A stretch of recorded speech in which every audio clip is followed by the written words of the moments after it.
বন্ধুরা, তোমরা সবাই কেমন আছো? আশা করি ভালো আছো, সুস্থ আছো। তো আমিও ভালো আছি। মৌসুমি অফিসিয়াল চ্যানেলে তোমাদের সবাইকে স্বাগত জানিয়ে চলে এলাম রান্না স্টার্ট করতে। তো দেখো জ্যান্ত লাইলনটিকা মাছ কেটে নিয়ে হলুদ দিয়ে ভালো করে মাখিয়ে, আর এই যে ভাজা হচ্ছে এখন।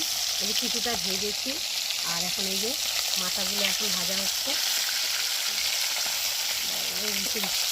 জ্যান্ত মাছ তো সেখানে বেঁচে বেঁচে যাচ্ছে।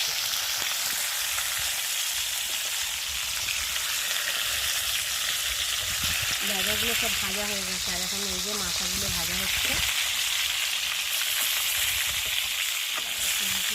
না দিলে না ভালো, মাছটা একটু ভালো করে লাল লাল করে না ভাজলে ভালো লাগে।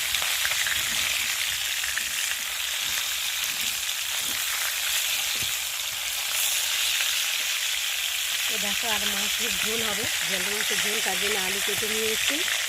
আর এখানটা এই যে মশলা করে আনা হয়েছে, আদা বাটা, জিরে বাটা, আর এখানে নুন হলুদ লঙ্কা তো আছে। আর এখানটা আছে পেঁয়াজ, একটা টমেটো আর কাঁচা লঙ্কা। তাহলে এখন মাছগুলোকে আমি তুলে নেব করে।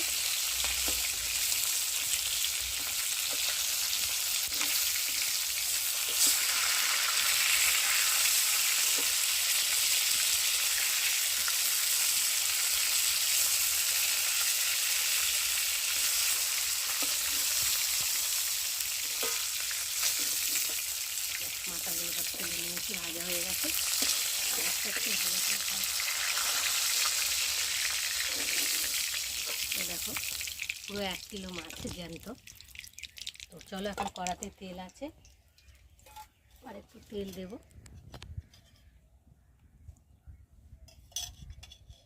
দিয়েছি, তেলটা গরম হয়ে গেছে, আর ফোড়নে দেবো জিরে ফোড়ন।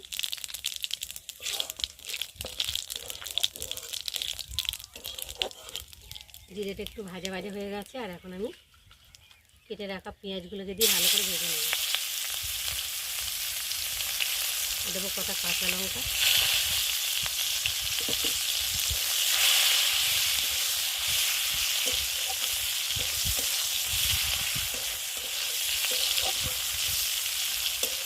কড়াটা দেখো, মা বাইরে কাঠের জালে রান্না করে বলে কড়াটা পুড়ে গেছে, আর তোলে নেই কড়াটা। আরও কড়া আছে ভালো, এটা শুধু বাইরে কাঠের জালে করে, তার জন্য কড়া একটা এই দেখো কালো কালো হয়ে গেছে। পেঁয়াজ লঙ্কাটা ভাজা হয়ে গেছে, আর এখন আমি কেটে রাখা আলুগুলোকে দিয়ে ভালো করে ভেজে নেব।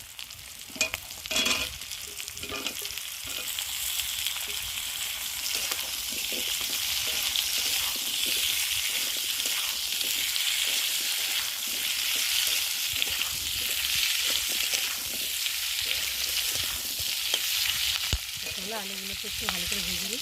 আলুগুলো ভাজা হয়ে গেছে, লাল লাল করে ভেজে নিয়েছি। পেঁয়াজটাও ভালো ভাজা হয়েছে, আর এখন আমি দিয়ে দেবো পরিমাণ মতো নুন,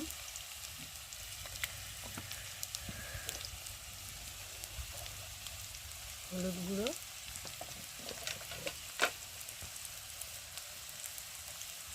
লঙ্কার গুঁড়ো, আর দেবো ধনের গুঁড়ো।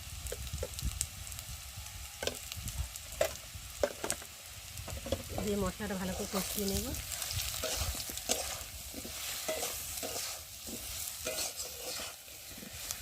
তো না নেড়ে নিলে তো কড়া লেগে যাবে, ওই জন্যে। এখন দেবো বেটে রাখা আদা দিয়ে দেবো।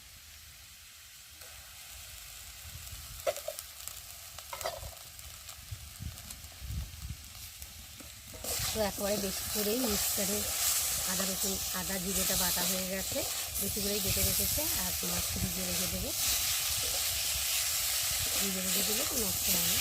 এখানে বেশি করে মিক্সচারে বেটে নিয়ে গেছে। আর এখন দেবো টমেটো কুচি।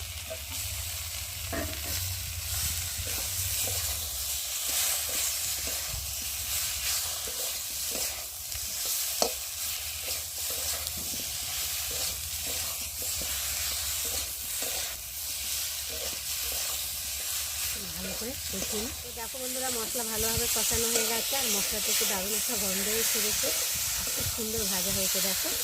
তো চলো, এখন আমি জল দিয়ে ভালো করে ফুটিয়ে নিই।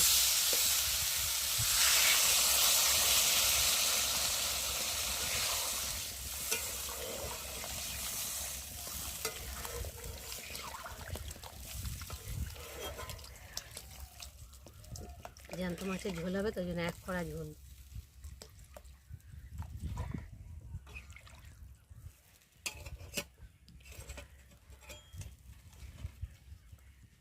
তো চলো এখন ভালো করে ফুটিয়ে নিই। দেখো বন্ধুরা, ঝোলটা ফুটে গেছে আর আলুগুলো সেদ্ধ হয়ে গেছে, দেখছি দাদা তো ঝোল হয়েছে দেখো। আর এখন এই যে ভেজে রাখা মাছগুলো ঝোলের মধ্যে দিয়ে ভালো করে ফুটিয়ে নেব। কি করে ঢালো, ভয় লাগছে যদি পড়ে যায়। না না, মাছগুলো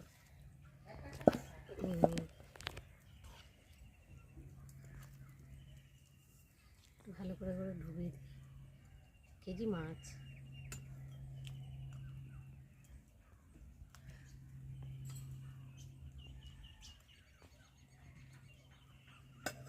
তো চলো ঢাকা দিয়ে একটু ফুটিয়ে নেব। তোমরা দেখো আমার মাছের ঝোলের রেসিপি তৈরি হয়ে গেছে। আর কেমন লাগলো তোমরা কিন্তু অবশ্যই কমেন্ট করবে, আর ভালো লাগলে লাইক কমেন্ট শেয়ার করো। আর আমার চ্যানেলে যদি নতুন হয়ে থাকো চ্যানেলটাকে সাবস্ক্রাইব করো। তো চলো আবার তোমাদের সঙ্গে দেখা হবে পরের ব্লগে, ততক্ষণ তোমরা তোমাদের খেয়াল রাখো। তো চলো টাটা।